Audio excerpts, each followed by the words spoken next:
Welcome.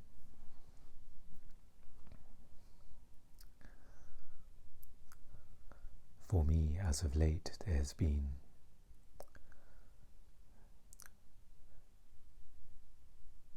more of a focus or intensity to address unpleasant emotions, feelings, and also to intensify the practice with thought as well. So when a thought arises, to almost address it, especially those thoughts that are not from my true nature, thoughts of the ego.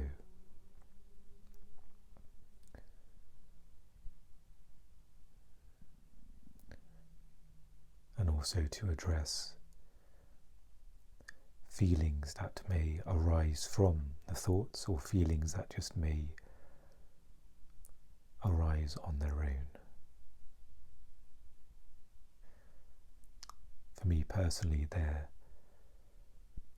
my understanding is of feelings are a reflection of thought that takes place in the body. It's according to what I listen to from Eckhart's teachings. Of course, feelings can be spontaneous as well.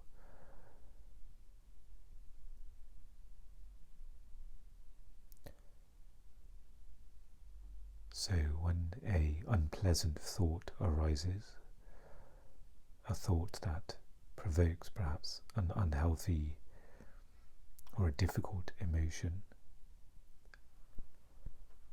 or if the thought itself is there and recognized, then this can be addressed directly.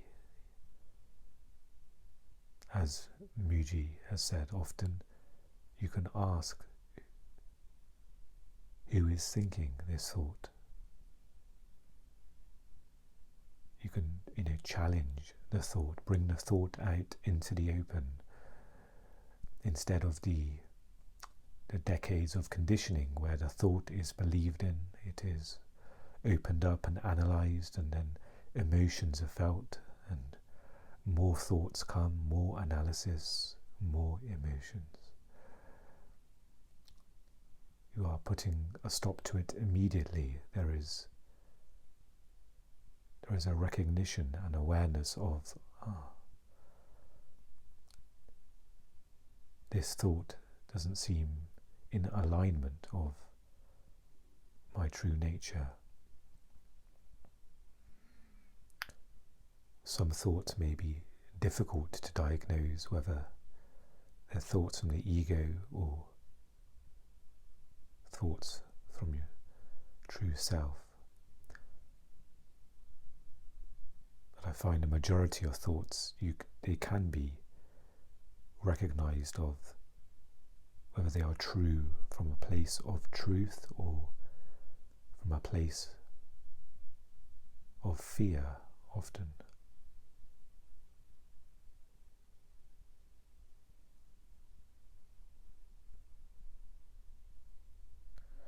So, for example, there may be a thought that suddenly arises if, let's say, you're communicating with somebody and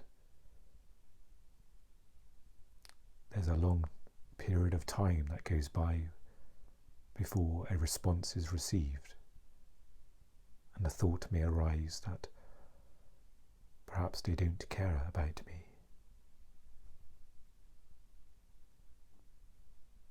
And that can immediately generate, by logging into that thought, by going into the thought, then feelings can arise, a feeling of, I'm not good enough. There can be some pain there. Or a thought can be addressed before that takes place, before a reaction is there. You can immediately catch the thought, who is speaking this thought?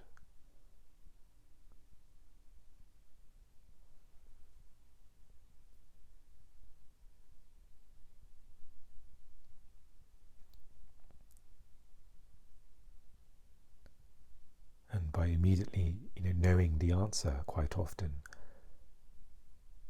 well, whatever terminology you like to use, the ego is speaking, or the little me is speaking, the separate self is speaking.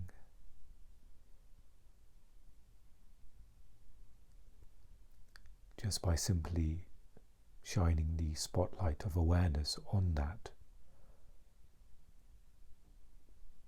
and perhaps asking, can this person be located? Can the speaker of this thought, the thinker of this thought, be located?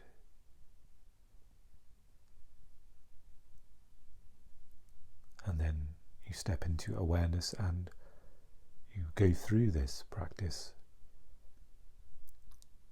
until you realize that there really is no thinker of the thoughts. There really is no identity.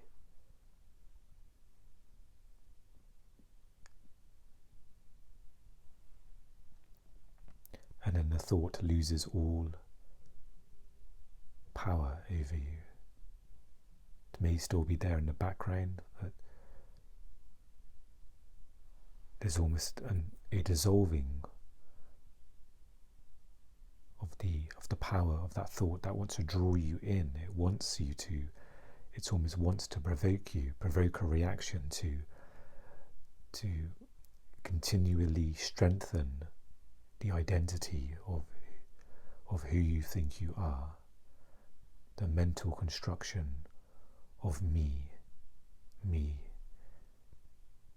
my life, me and my position, me or my value, the value that says they should have gotten back to me sooner, that I'm important.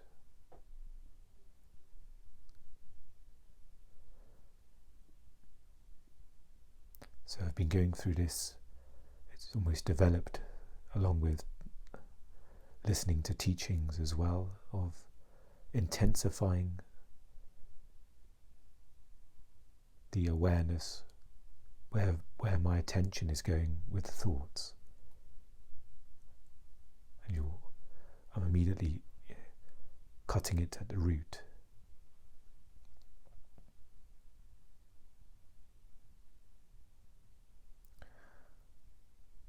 And when it comes to unpleasant feelings, difficult feelings,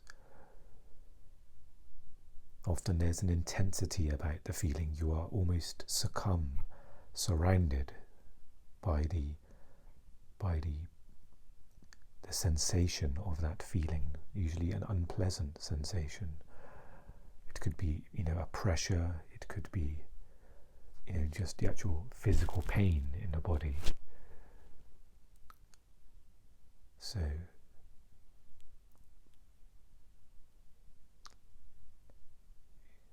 you immediately step into awareness, the awareness of this feeling, the awareness of the sensation of the feeling in the body.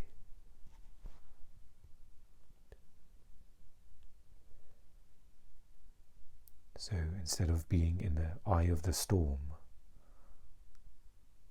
you are slowly bringing the light of awareness to this. And it may not all be easy in some emotions or simple. It may take some time for the neutrality of the present moment, the space that you are for the space to be felt, where you can sense a gap between the sense of who you are and the emotion that is there.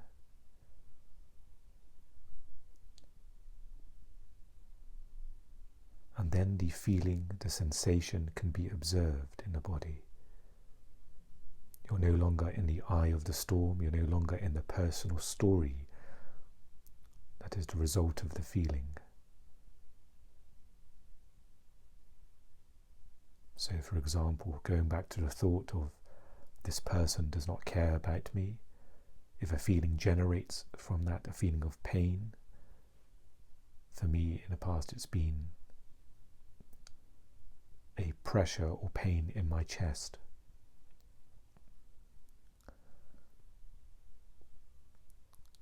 And by stepping into the light of awareness, or bringing or uncovering the awareness that's already there, you've immediately stopped the power of the emotion. The emotion may still be going, it may still be extremely intense, but as Mooji has put it, you've almost cut the power, the electricity to the thought.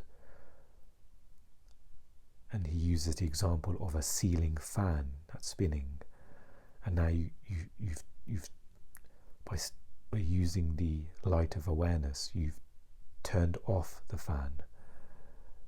You've cut the juice of the fan. Now it still may be spinning, the pain may still be there, but it's no longer being powered. It's not going to persist. In the light of awareness, it can't continue, and gradually you may see it recede and dissolve. But only when you are fully open to the emotion, you're not resisting it. By resisting, you are trying to push it away, perhaps with thought or by distraction, by taking action.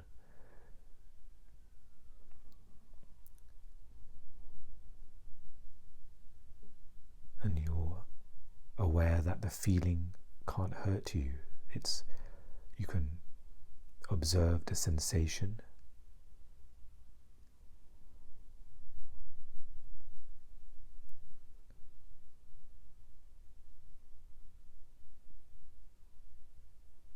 And of course the mind may put up a fight as it wants you to log in, as Mooji puts it, to the thought and to the feeling. It wants you to analyze and to perpetuate.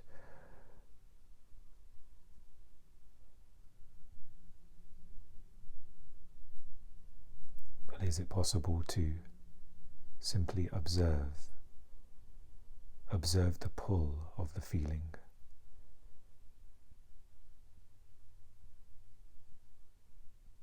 Observe where it arises in the body. Observe perhaps the itch of thought that wants to come in and label and analyze and continue a narrative and a position. Perhaps it's trying to resolve something. Often the thoughts try and act as your friend in this way, saying you need to think about this, you need to resolve this and fix this. But often there's nothing that needs to be fixed.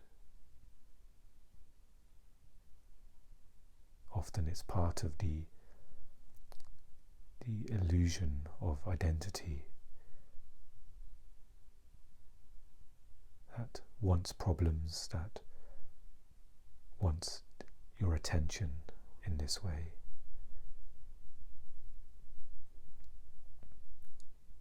So the feeling of pain is there in the chest. You can sense the heat of the pain, the fire.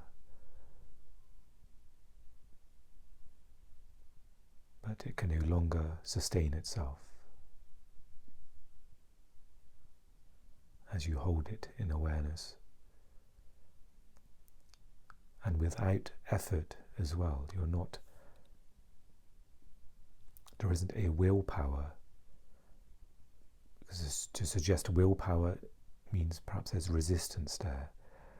You're fully opening up to the feeling.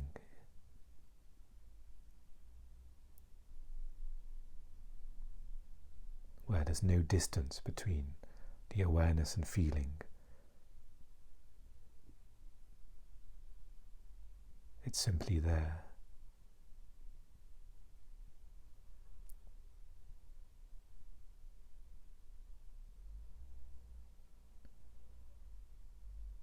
And it's not personal anymore. It's just simply a human emotion, human pain, observed in your own true nature, which is the spaciousness that the feeling has arisen.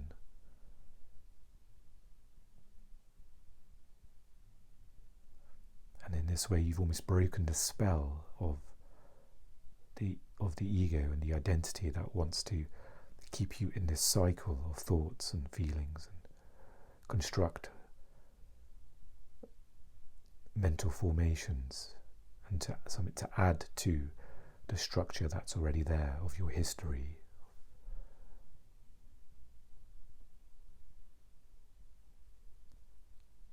But in the awareness, everything is clean. There's no residue, there's no heaviness there, there's no carrying or adding to the weight of the identity, or add on this extra narrative of what happened today in this relationship with this person. Or there is a complete letting go and allowing.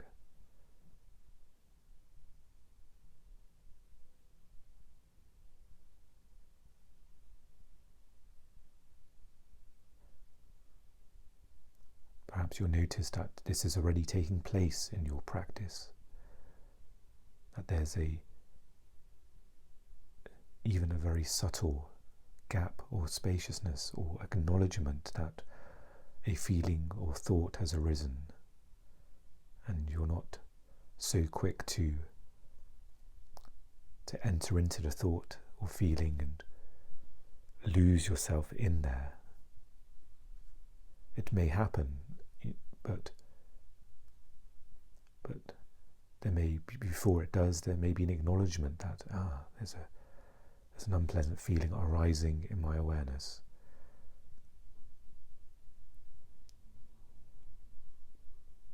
Even if you catch it for a few seconds before it takes over you, then that can be acknowledged as well. And perhaps as this practice continues, there may be more of a delay before it takes over you.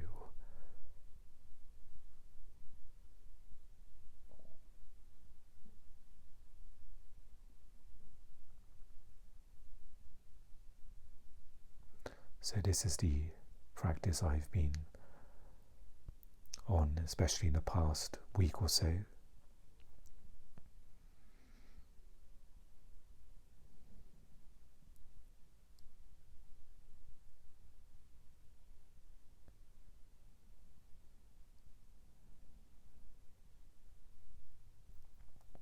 And this is not something that is a goal or aspiration. It's not something I'm striving to do.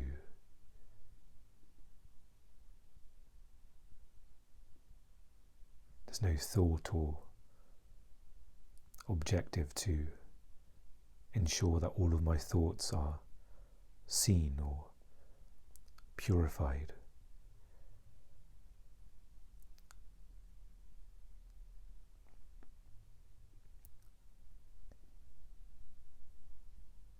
In some ways there isn't a doing of this, there isn't a practice.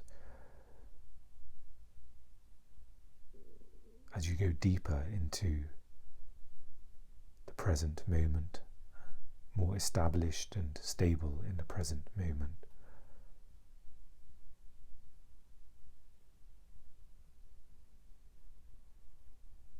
then the subtlety of thought, the movement of thought, of a mental formation,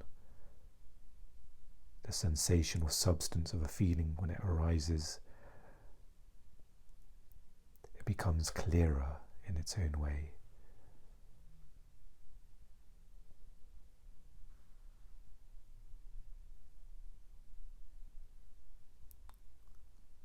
Just as a still lake, if you drop a pebble in a still lake, it's immediately seen, you are alerted to it. But if the lake is already in choppy waters, perhaps there isn't so much of an establishment in a present moment, then it can slip in very quickly, and away you go on the thoughts. And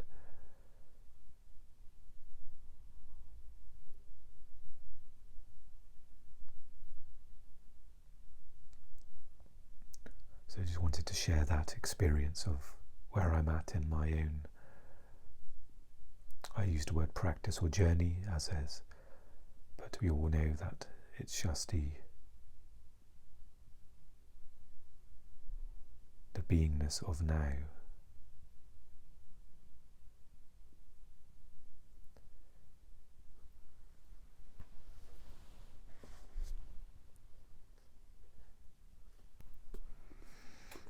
So we continue reading from the book by Eckhart Tolle called A New Earth,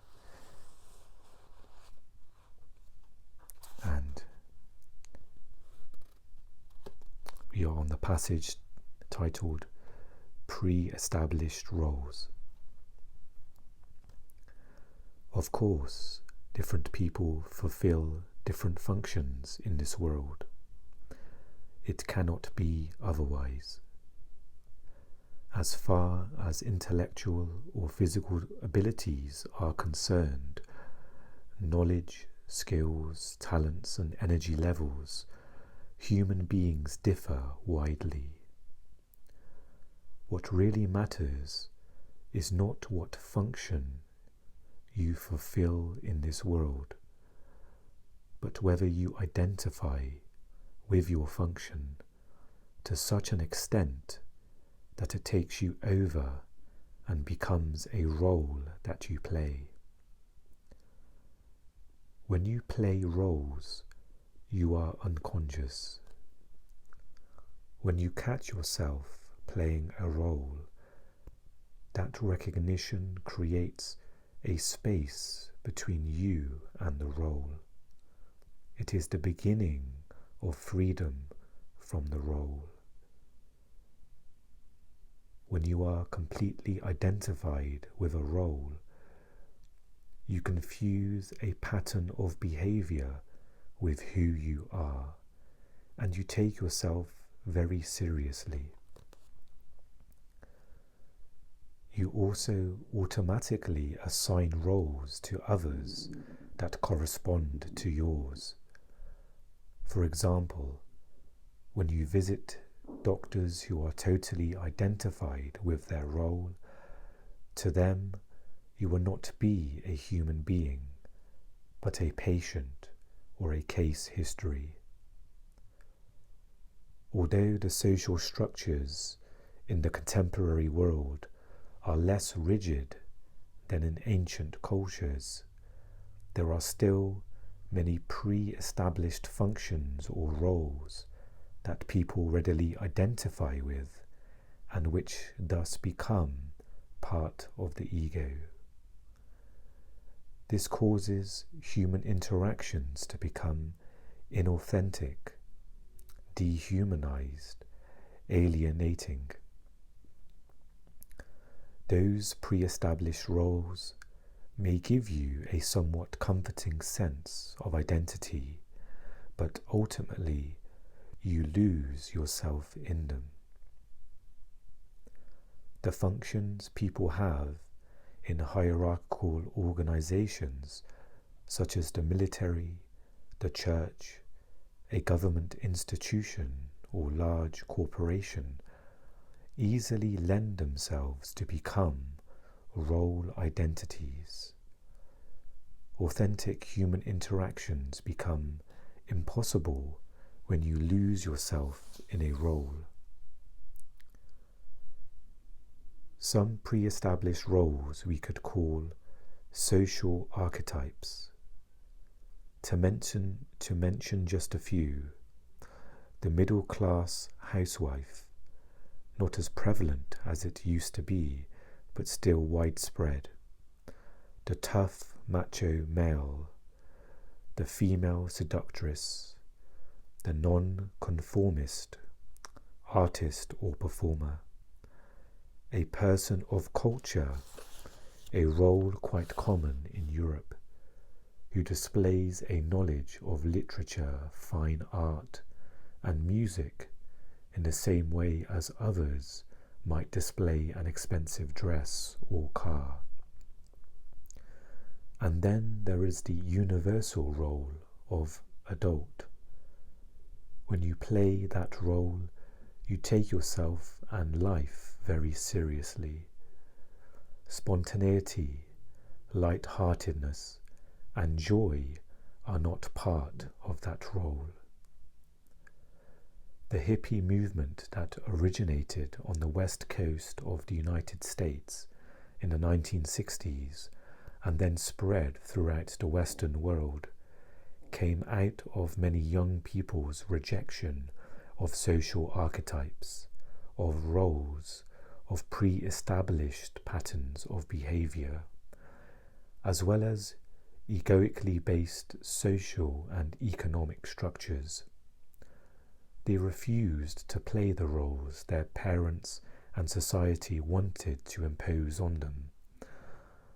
Significantly, it coincided with the horrors of the Vietnam War, in which more than 57,000 young Americans and 3 million Vietnamese died, and through which the insanity of the system and the underlying mindset was exposed for all to see.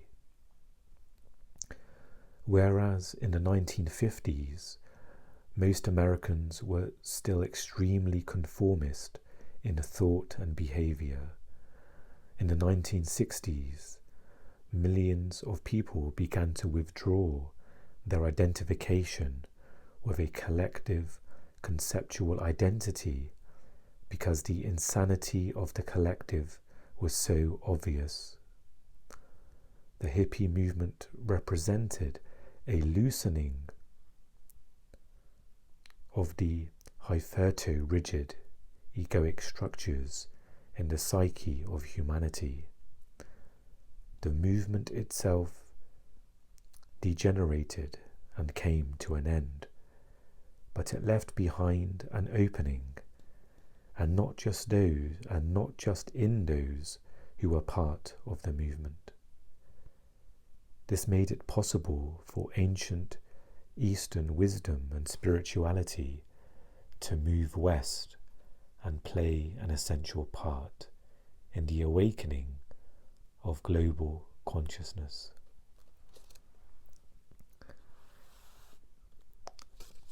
Thank you for joining me for this episode. I wish you well in this ever-present moment, and I'll speak to you again very soon. Take care.